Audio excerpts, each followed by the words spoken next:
Hello students, in this lecture we are going to discuss a new chapter in plus 1, that is motion in a straight line.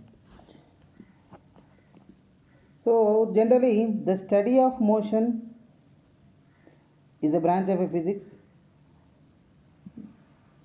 The branch of physics which deals with the study of motion is known to be mechanics. So mechanics is a branch of physics which deals with study of motion. Again, the classification of mechanics into two types. One is kinematics and the other is dynamics. Sir, what is the difference between kinematics and dynamics?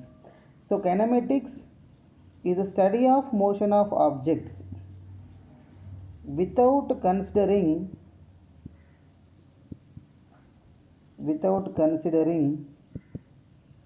the cause of motion. That means if you want to set a body into motion, so definitely we need to apply some external agent on it.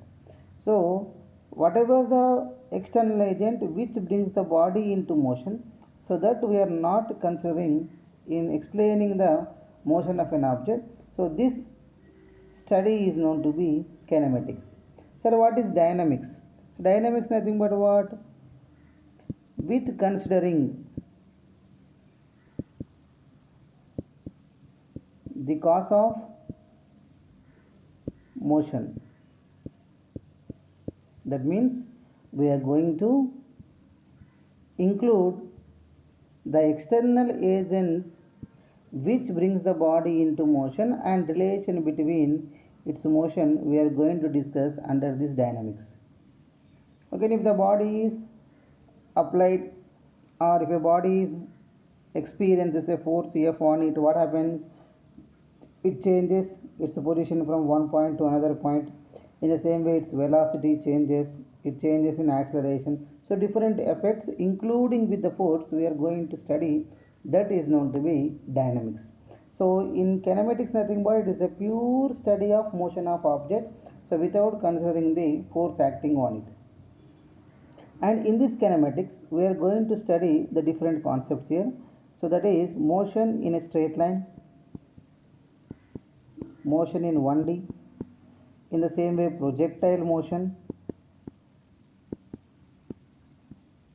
or it is also known to be 2D, in the same way circular motion,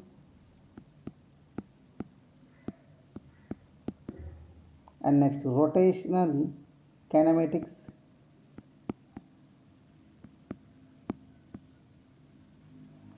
so in these concepts we are not going to consider the external force acting on the body. So under the dynamics we are going to discuss force and laws of motion,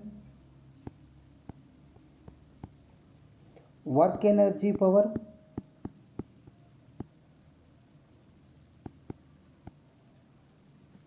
rotational dynamics. So these concepts we are going to discuss under the dynamics. Okay, right, let us discuss some more basic concepts related to the mechanics or related to the kinematics. So first we need to know what is mean by rest and what is mean by motion. So this rest and motion are nothing but these two are states of an object. States of an object. That means an object either exists at rest or it is in motion in the universe. Sir, how can we express the state of an object whether it is rest or in motion? To express the state of an object we are taking the help of time and surroundings.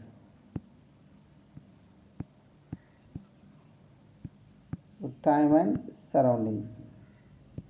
So if there is no change in position, if there is no change in position with respect to time and surroundings, that means even though time changes and there is no change in surroundings, then the object is said to be at rest. If there is a change in position,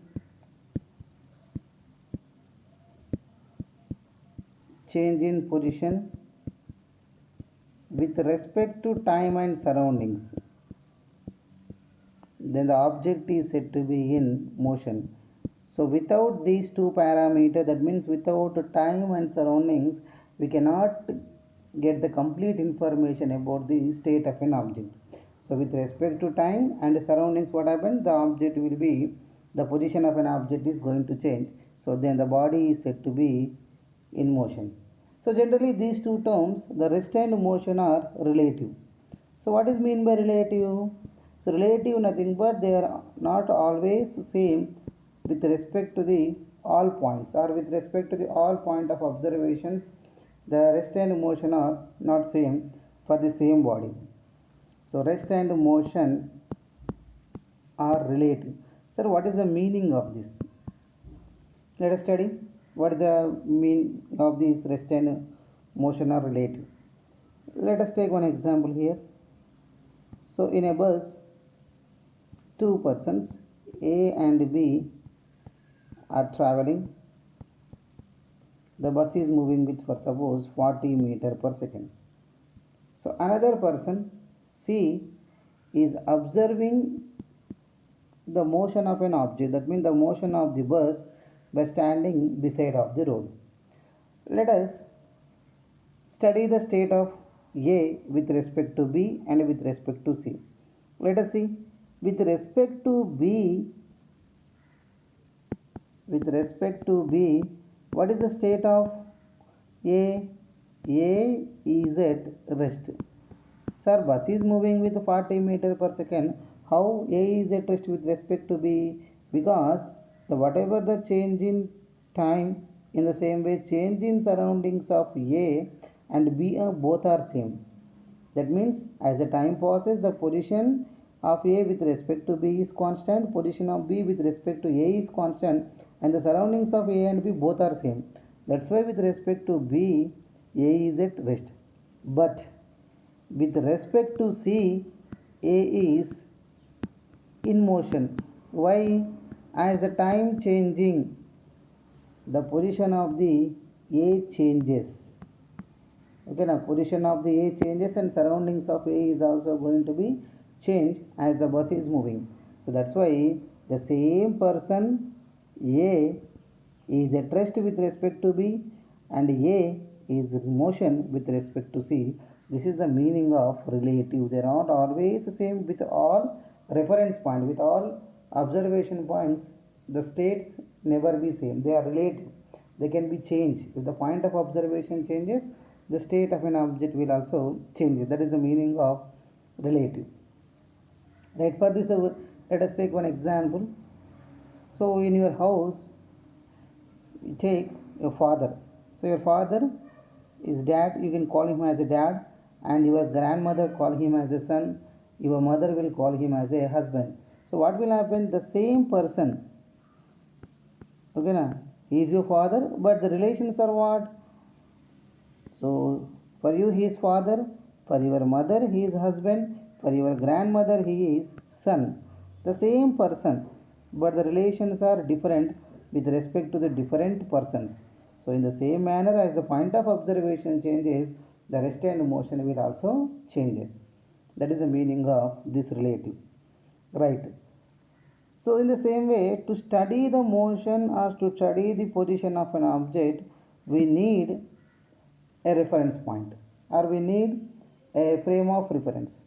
So what is mean by frame of reference? So frame of reference. So frame of reference nothing but this is a coordinate system. which helps to locate the position or which helps to study the motion of an object. So generally here two types of frame of references we are using. So one is Cartesian frame of reference, Cartesian frame of reference, and the other is polar coordinates. Sir, what is the difference between these two coordinate systems? So generally we know about the Cartesian frame of reference and Cartesian coordinate system. So we are using three mutually perpendicular axes. We know it as x, y, z. So to locate a point in this frame of reference, we are using this P of x comma y comma z. What is the meaning of this? The location of point P from the origin along x-axis, how many units? X unit, and with respect to origin along y-axis, y units, and with respect to z-axis from the origin is z units. So we can represent its position by using a position vector. Already we discussed in scalars and vectors. So how to represent a position vector? Xi plus yj plus zk. In this way we can represent its position in terms of vector. If you want to find its magnitude, how to find its magnitude?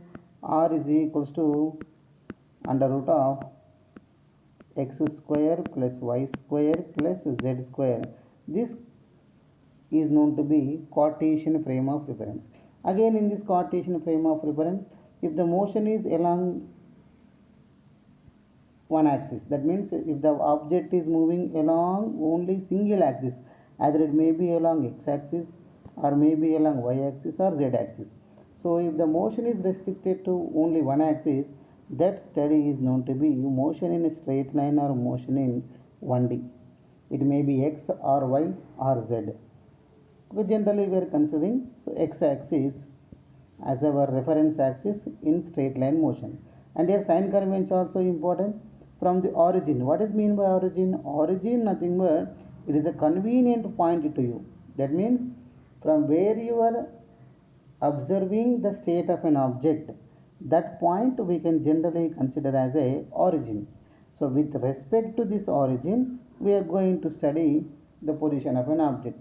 For suppose along x-axis at time t equals to 0, the car is 5 meters from you. Now after some time, the car changes its position to 10 meters. That means how can we write after t is equals to, for suppose 4 or 5 seconds, what is the position of it? 10 meters from you. But what is the displacement of this? Displacement will be final position minus initial position. So its displacement nothing but a change in position is 5 meter. But what is the position of that car finally with respect to origin? That means with respect to you, it is at 10 meters after 4 seconds from you. At t equals 0 after how many seconds? How many meters? 5 meters.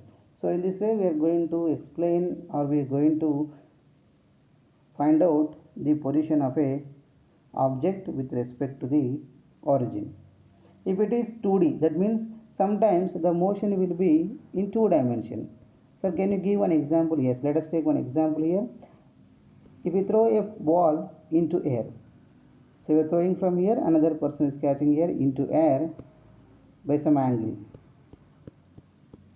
So the ball trajectory or path will be like this.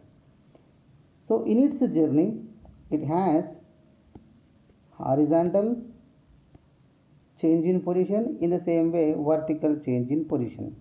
That means if the position of an object is changes along horizontal and along vertical direction, then the motion of the particle we are going to study under 2D. So two dimensional motion, or it is also known to be projectile motion. So if it is 0 degree straight line, if it is 90 degree straight line other than 0 and 90, theta is not equals to 0 and 90, then only we can say its motion as a projectile motion. It may be 30 degree or 45 degree, 60 degree, other than 0 and 90. If it is 0, what happens? The object is moving along x-axis. If it is 90, what happens? The object is moving along y-axis, single direction. So unidirection. Unidirection nothing but again we are going to discuss as motion in 1D. So these two chapters in kinematics we are going to discuss in detail. Sir, what about polar coordinates? So polar coordinates nothing but when we are expressing the position of an object in terms of angle. For suppose this is our reference line, origin. So with respect to our reference line, at time t equals to 0, the particle makes an angle of theta 1. So when it is after t equals to 5 seconds or 10 seconds, the position of the particle is here. So suppose 270. With respect to what? With respect to our reference line. And theta 1 I am taking as 30 degree. So when the position of an object changes by making some angle, so in these cases we are going to take the polar coordinates.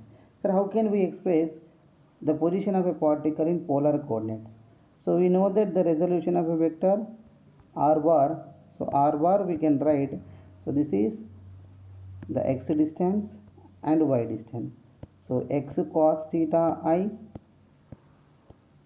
plus y sin theta j. So by resolving that we are going to express the position of a particle in polar coordinates, where when we are measuring the distance or displacement of an object in terms of angle, then we are using these polar coordinates to study the motion. So this is about frame of reference. So frame of reference simply nothing but what? It is a coordinate system.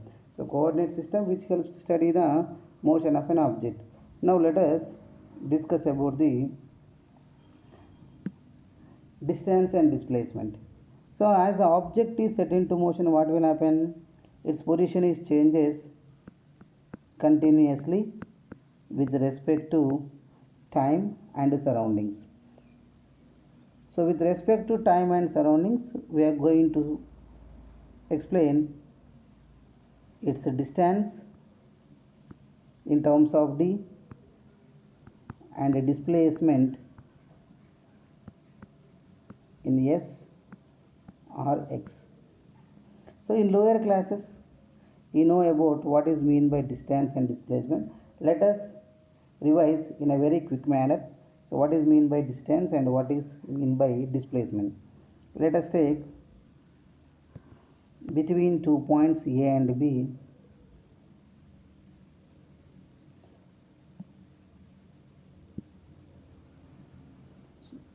three persons are traveling from A to B in different paths. 1,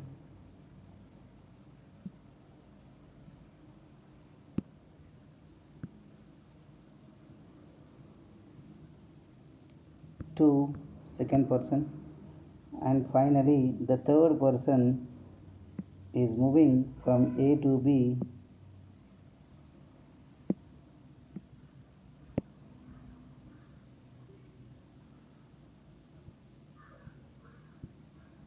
okay. So three persons, the initial point and final point for three persons it will be same. Okay now, the starting point and ending point for the both three persons will be same. So but here for suppose the person A covers a distance of 200 meter, person B covers a length of 300 meter, and person A covers a length of 120 meter. So in these three paths whose length is short? The person 3 length is short, and person A and person 1 and person 2 are also reaching to the same point but in different path. So here there is no specified direction for motion of person 1, person 2, but for person 3 there is a definitely a certain direction is there. So if you go in this direction only, we are going to get the least distance between the 2 points or least length between the 2 points. Distance is nothing but It is the total path length covered by an object. Total path length covered by an object is called distance. So what is mean by displacement? Displacement nothing but it is the shortest length or distance between initial and final point. So what are the characteristics of distance and displacement? So distance, it is a scalar quantity. So we know that what is mean by scalar. Scalar nothing but it has only magnitude. There is no specified direction. In any path, if we take in this way, this path also it is a total length. Total length covered by an object without any considering the direction. And here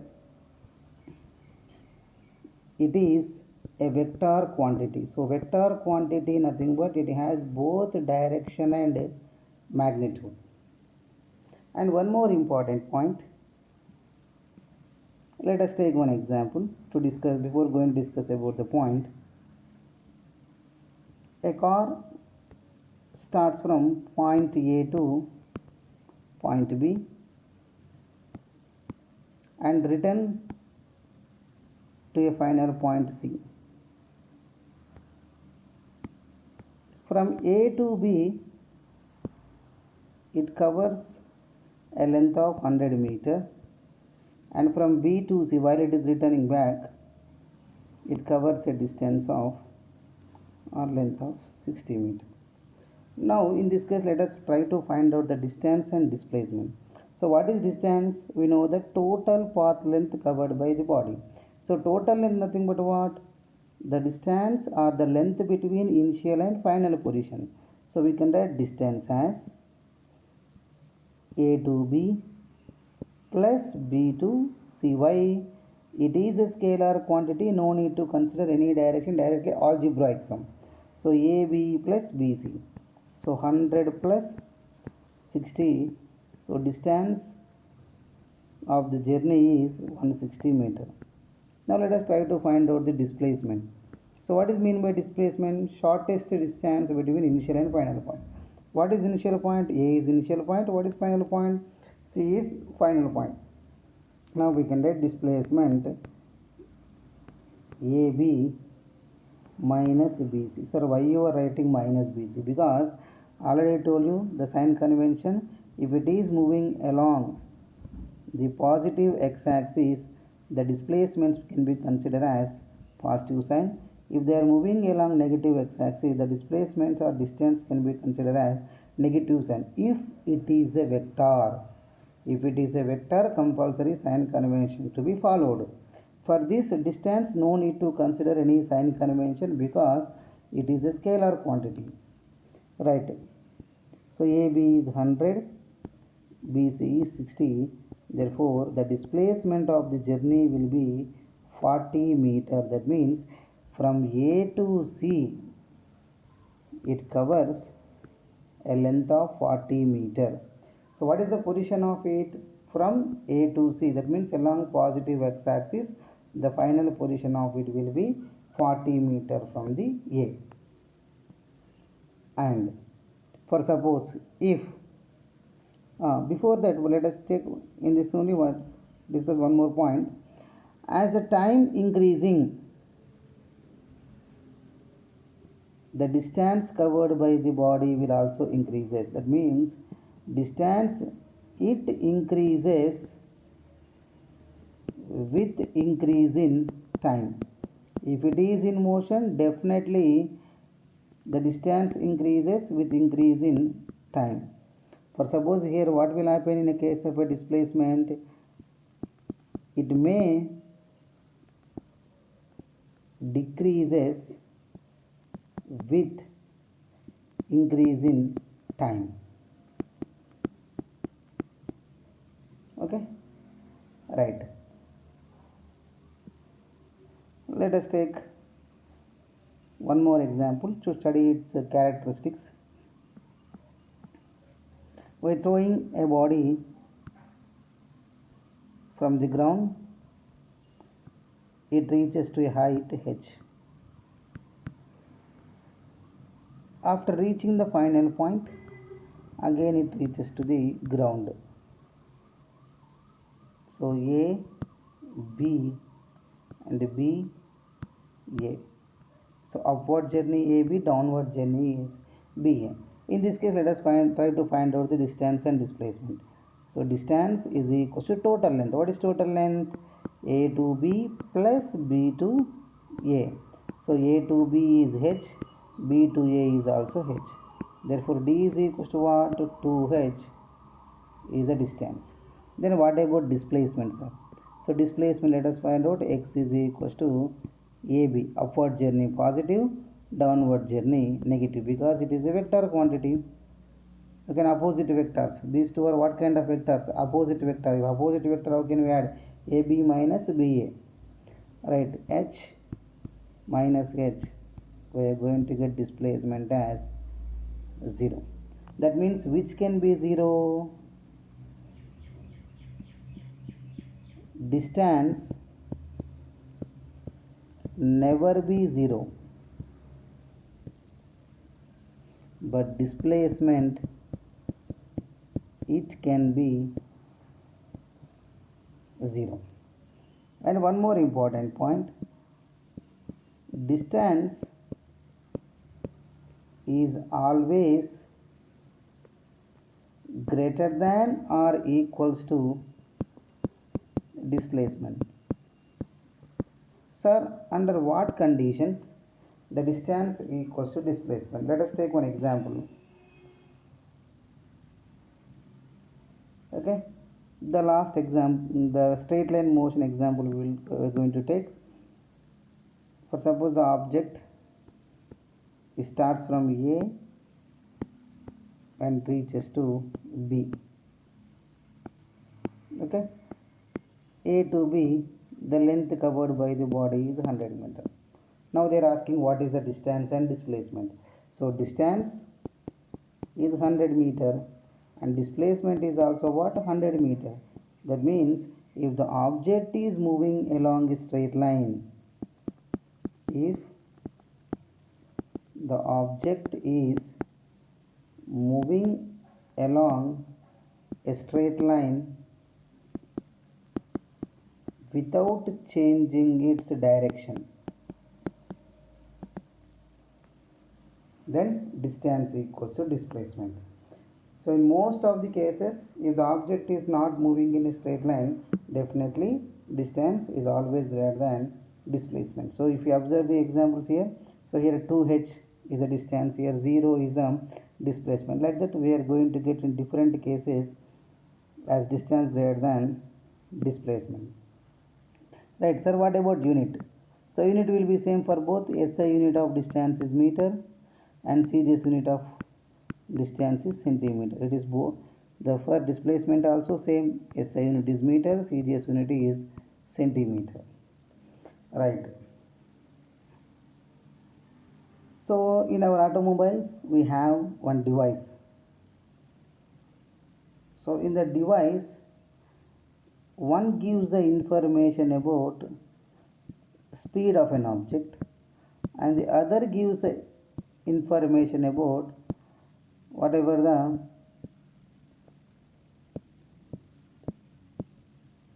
distance traveled by the vehicle. So the device is known to be odometer. Odometer measures distance but not displacement. If it measures displacement, what will happen?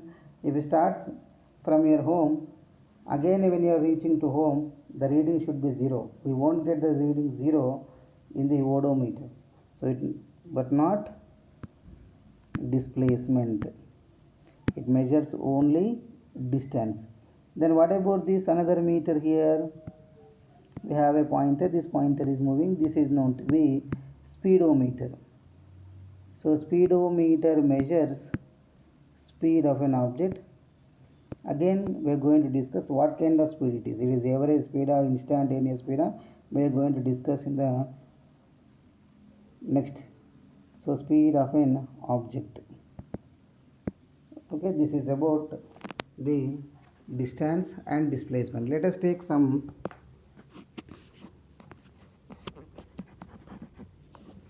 examples to get much more clarity between distance and displacement. Right. An object is thrown from a tower of height h.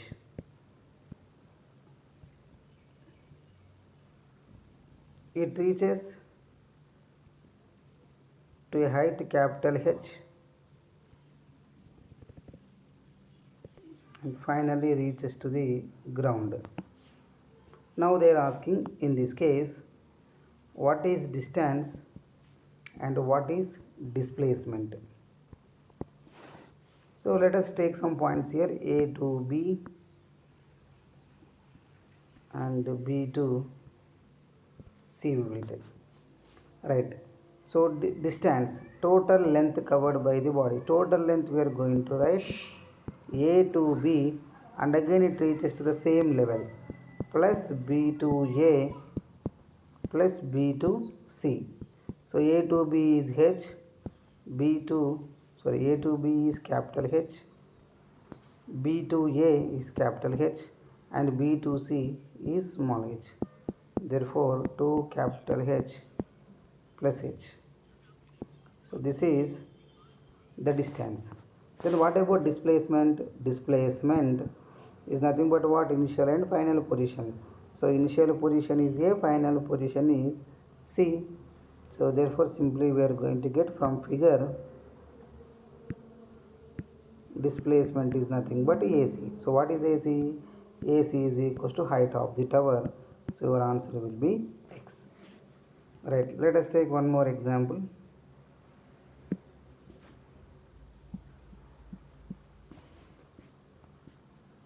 So an athlete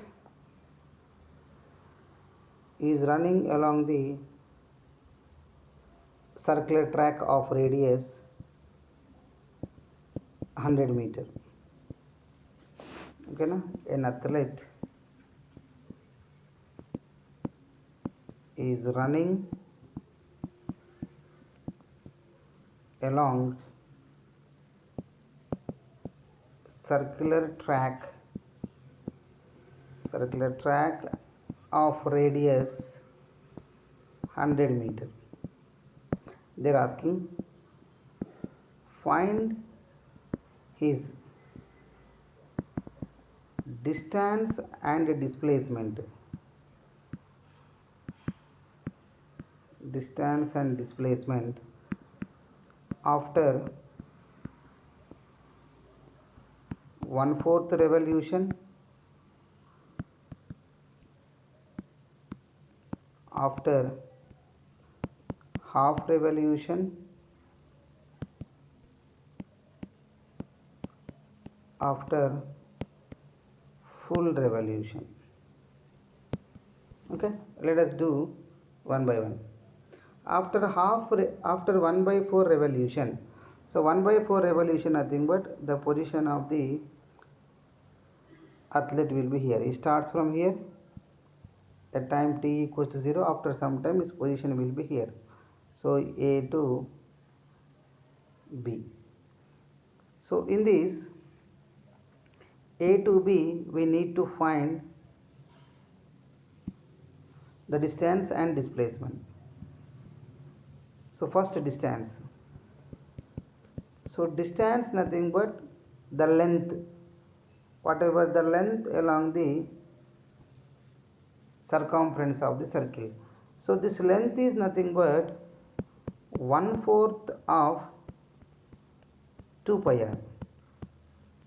So fourth part of a circumference of the track. So 1/4. So 1/4 into 2 pi. What is the radius? 100. So 2 to 50. So 50 pi. 55 meter is the distance. Sir, what about displacement? So displacement, to find displacement, this is the displacement A to B, the shortest path, the shortest length between A and B, this one we can consider. So here if you take, this is O, OA 100, OB 100, and by using Pythagoras theorem, so we can write displacement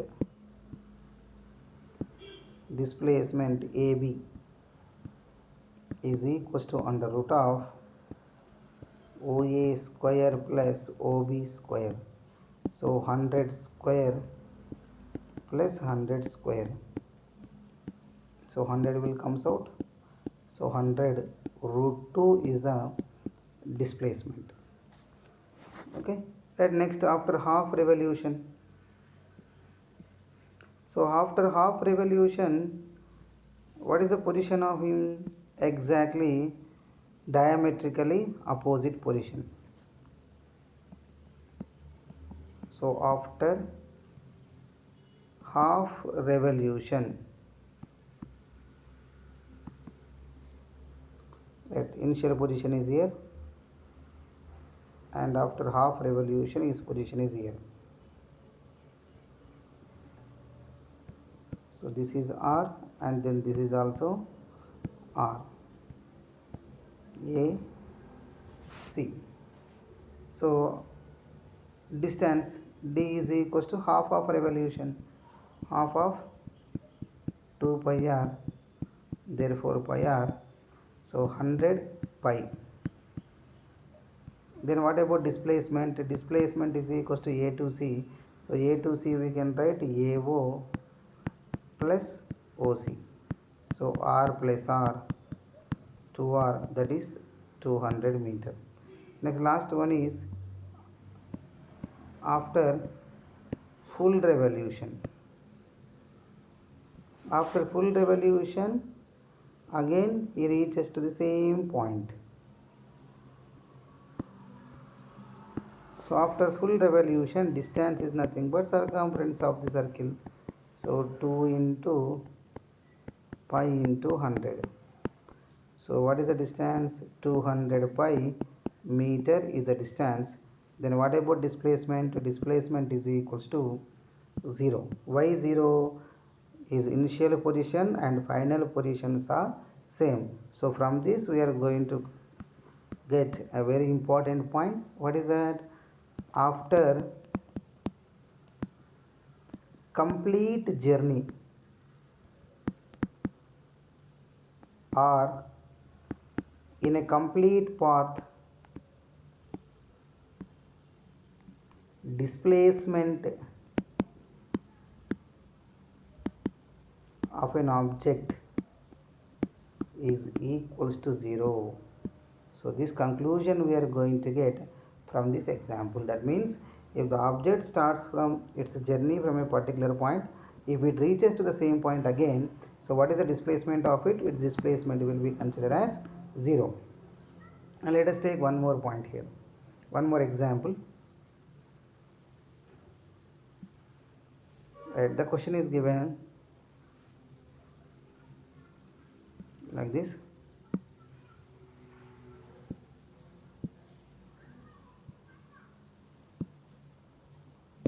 A wheel of radius capital R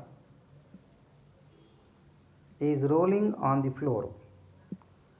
So when it is rolling on the floor,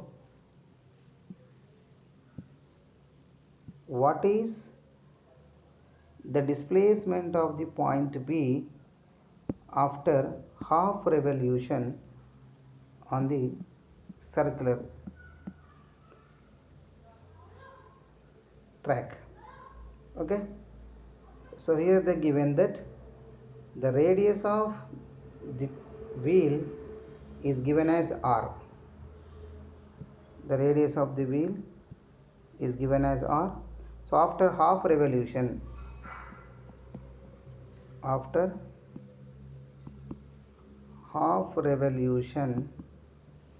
what is the displacement of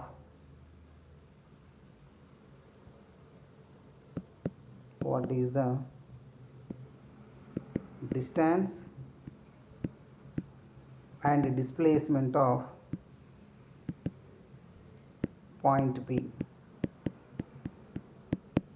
So let us find out what is the distance and displacement traveled by it.